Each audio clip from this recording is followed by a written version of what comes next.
Hello everybody, I'm back again. And some of you may know, I already went to G-Fest about a month ago. That went fast. But I have a lot to say today, and I kind of want to just go over a brief recap, what I think, and then show off some of my figures. So gonna kind of do the G-Fest haul video and the recap. So let's get right into it. The good, the usual. The dealer's room, great, awesome time. I absolutely love the dealer's room every year. It's so much fun going into a room full of Godzilla toys, and it's really just the best feeling ever every time it opens up for the first time each year. I just love seeing how hyped the crowd gets, walking into that room the first time. Really like nothing else you can experience here in the United States. There is like no other room I can think of that has a room like G-Fest. It's the craziest thing. And real quick, I'm not gonna like talk about the good too much because if you've watched my previous videos about G-Fest, I'm really gonna be repeating the same thing you've already seen. So if you wanna go see more, go watch like my 2024 recap or something like that. The Pickwick. I love going to the movie theaters or the movies at the Pickwick.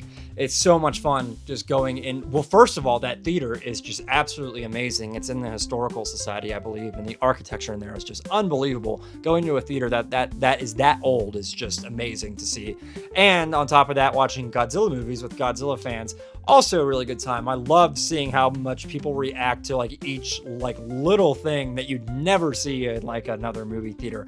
So it's always so much fun to watch how many people like freak out over the movie each time. I just love that. Next, another big important thing for me this year was the whole modeling community convention or modeling panels, stuff like that, the model room. Some of you know I kind of got more into that last year. I started my first Godzilla model kit back there up on the shelf there. That was a 40 centimeter 91 kit. That took forever, but it got me introduced to this last year. So I sat in a lot more of them this year, and like the Yuji Kaida panel was great. I love that. His artwork is just absolutely amazing. And just the general community. So we sat in another thing where you can come build your own model kits and kind of just hang out with the community at the same time. One quick note I'd like to add there just for a quick constructive criticism thing. There was 2 events going at the same time, and you could build your own model kit, and if you're already a builder and go into one room, or you could go learn how to build a model kit spending $100 to go build a kit that they provide to you. I think both of those ideas are so great. My only complaint was that they should split them into 2 different days or different time slots, because a lot of the modelers were over in that other room teaching, and as like someone who already kind of knows what they're doing, okay, that was a bad way to say that. Someone who's already kind of built kits before and has done a lot of modeling in the past, just not related to Godzilla, it kind of was a bummer that not all of them could come over into that session. I still had a great time talking to the people that were in there. It was so much fun getting to meet people. I just do wish that everyone could have been there, if that makes sense. I hope that's not like a knock on anything, because I do think both of those ideas are so great. I just think they should be at separate times so everyone can do both, I guess is what I'm saying. The modeling room this year was also crazy to see how many models were in there this year. By far the most I've ever seen. Also by far the most people I've ever seen lining up for the model room, which is great because it means the modeling community is expanding. And being a modeler myself, I love that. I wasn't able to bring my model kit this year because it's way too big, so I'm hoping to do that in the future. Maybe not with that one, but as something I build in due time. And besides that, the usual stuff, the community, great to hang out with. It's not something like I don't put myself out there a ton, but for the people who I did talk to and the people who came up to me and said hi, I do truly thank you for that. It does mean a lot each time, and being able to connect with people that I can is a great thing. I try to do that more and more each year. So if you talk to me, if you said hi, thank you. I remember you. I know who you are. And if you're watching this, truly do appreciate it. All right, so just for some real quick constructive criticism, the biggest thing that I want to get out of the way is the damn crowds. The crowd was insane this year. It's the first year it's sold out, if you didn't already know that. So Saturday was insane. You know, I'm not a crowd person in general. This really depends on the person you are, but generally I struggle with some crowds, and it did lower my dealer's room experience this year because that's by far the worst area of crowdedness. And I have a few suggestions for that, just real quick. Well, actually, first, there's 2 reasons that I also don't fully enjoy the dealer's room experience when it's crowded like this. One, I do think it's kind of a safety concern. I definitely think it's a fire hazard. There are points in there where you can't move, and it's just, it's got to be some sort of safety concern for sure. If they're not looking at that, they really should be. I do think it's a genuine safety concern with how many people that are packed in there. That being said, I actually do think they did better this year at limiting the crowds. So So props to that. The second reason I'm concerned about it is this year with the crowds, there was no movie that came out. Next year we have 2 movies that are coming out. So the dealer's room and the general crowds are going to get so much worse. Probably guarantee is a totally redundant statement, but I can confidently say that next year is going to be insane with the 2 movies coming out. One idea I've always had, and I don't know if this is going to be anything, because I don't know if anyone at the committee is even watching this, but one idea that I've always had is maybe splitting the dealer's room into 2 if you're not going to move. I'll talk about that in a second. But splitting the dealer's room into 2 would kind of help manage things better. Now, I know that's probably going to ruffle some feathers, but people generally know if they already want something where the vendor is they're trying to go to. So if you already put out vendors lists, I think that could help manage the crowds a little bit. But the biggest thing I want to talk about is there was a Google form, I guess, that came out asking kind of like what you'd want to do between if the convention should grow bigger or stay smaller.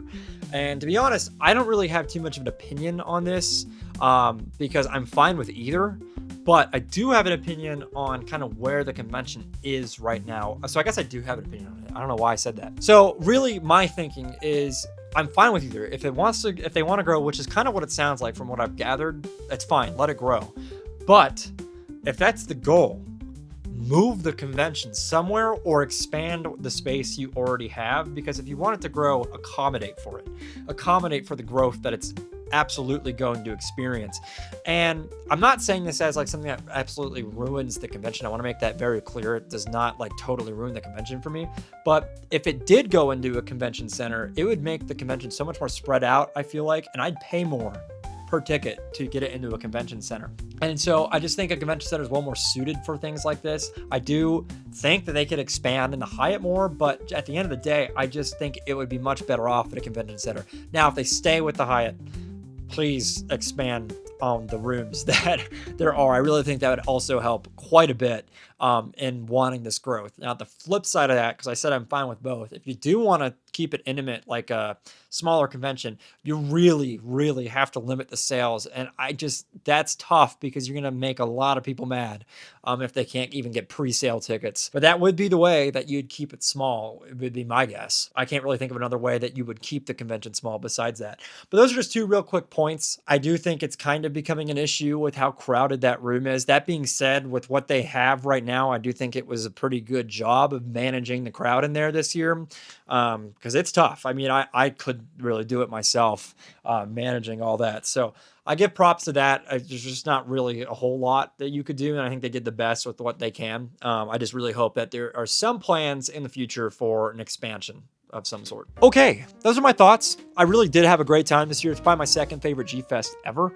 And yeah, I would totally recommend going still. I am curious to see what the crowds are going to be like this coming year. So I probably won't be there in 2027 because I have another conflict of scheduling, so I might go to one of the smaller ones. Not being there has nothing to do with the complaints that I just mentioned. It's totally a conflict issue. But without rambling too much, it's time to show off what I got. And so I'm just gonna start with the smaller stuff. So first of all, we got this 2004 Bandai. Kind of got that blue paint going on. It's the poster version. I didn't even know this existed until I bought it. It just really caught my eye and I got it. So yeah, I just love this. I love the pose. I really love what Bandai is doing with these kind of more dynamic poses. I think that's a great thing. I'm trying to remember everything I got because it's kind of hard to remember. I'm not going to lie. Okay, and then we got these legendary Godzillas. I'll pull up the other one in a second. But yeah, we got Burning Godzilla here. Awesome looking Bandai. Another one that just absolutely caught my eye when I first saw it. And then we just got your regular, well, kind of regular, 2019 Godzilla, but this is his Atomic Breath version. I love the blue paint. I was trying to kind of go for a Bandai that kind of caught my eye this year, regardless of what, if I already knew it existed or not. So I just love these 2 legendary ones just because of the colors, simply. Shit. I feel like I'm missing a normal Bandai. Okay, well, anyway. Next one, this is one of my last purchases, and I just now remembered, oh, I see it. One of the Hedorah color variants. I've always wanted one of these. I have a few of them already. So when I saw this for a pretty good price, I copped it immediately. So I love this yellow and blue on this Bandai. It's just absolutely amazing. I just think it's so unique. I love colored Bandai. I love Bandai. And so I was trying to go after kind of the colored stuff. Speaking of colored stuff, GMK, King Ghidorah. Look at that. Look at that orange translucent glow. I mean, so unique. Well, not really. Actually, I have like 7 orange glows. Orange is one of my favorite colors, so there you go. But yeah, I love this figure. I just love the paint. Is it even paint? It's more vinyl. Yeah, just another one that absolutely caught my eye. I got a little bundle deal for this guy. So there you go. G-Fest. What the fuck did I buy at G-Fest? So the problem right now I'm having is I can't figure out where the hell I put half of them. And I don't see the -1. Oh, duh. Can't hide from me. Can't hide from me. So yeah, -1. Another one that caught my eye. Most of these came from East of the Beast, by the way. Beast of the East. East of the... Shit. East of the... Fuck. Beast of the East collectibles. So yeah, this came from that. Another like little bundle purchase I did. So -1, had to get it. All right, another one. This is one of the ones that was actually on my Target this year. And this is the new Bandai Space Godzilla sculpt. This looks so much better than the other one did. It's a huge difference in the sculpt. So that was an immediate buy when I saw that again at Beast of the East. I said it right this time.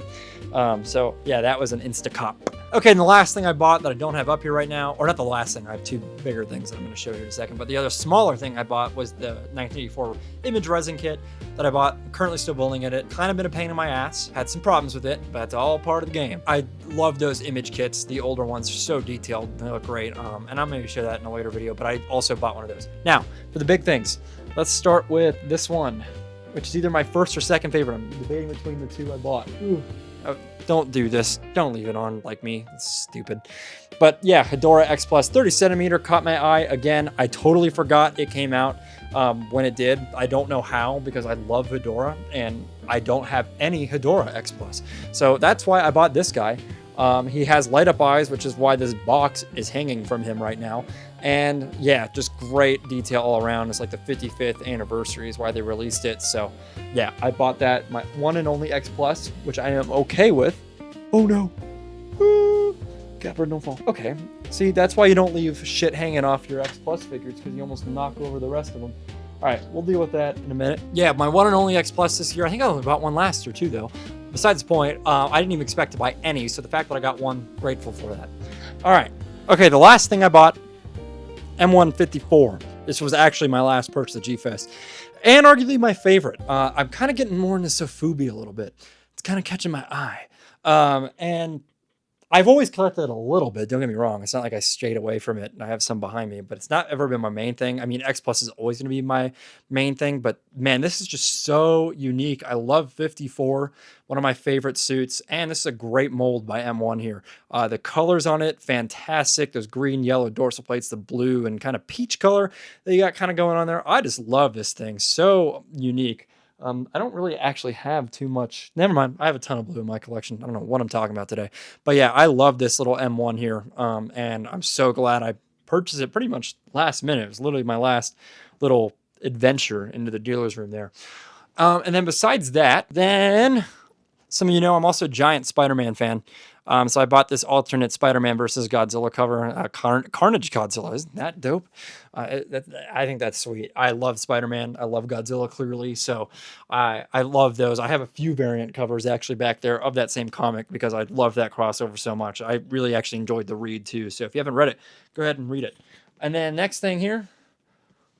Big old poster. I actually got this in that little pop-up shop. So this isn't actually technically from G-Fest. Big poster that I still don't know what to do with because I don't have much room in here anymore. And I'm trying to figure out where to put that. So that's why it's currently sitting on my floor. I don't want to grab the last thing, so you're getting some B-roll. But yeah, this is the poster from Yuji Kaida. I don't know if I mentioned it earlier, but I did buy a poster from him. I love this 54 artwork here. I think it's amazing. And it really just, even in the presentation, just again, caught my eye. So when I saw it upstairs in the autograph room, had to get it, got my picture with him. I just love his art, so unique. And I love this poster, so I've got that hung up back there. That's why I'm not taking it off, because there's a story behind this poster. It got kind of damaged on the way back, so I've already had my problems with it, so I don't want to ruin it more, because I love that poster. Also, somehow I forgot about this, but I also got this Bob Eagleton art, 1984. Absolutely baller. Don't know how I forgot about that. So just real quick, thought I'd show that. So yeah, there is my G-Fest haul-ish, kind of. If you're curious to kind of see more about that, I'm kind of going to go into depth about it again in my collection video that is coming out next. That's the next video I plan on making. I think it's a good time. I've moved since my last collection video, and so I think it's a good time to kind of go over stuff, especially after just coming back from G-Fest. I think it's a good time to do that. So I hope you guys all enjoyed G-Fest. If you did go, I hope you enjoyed watching G-Fest, I guess, or I hope you enjoyed whatever you were doing. I will catch you guys in the next video. I hope you guys enjoyed this video, and I will see you next time.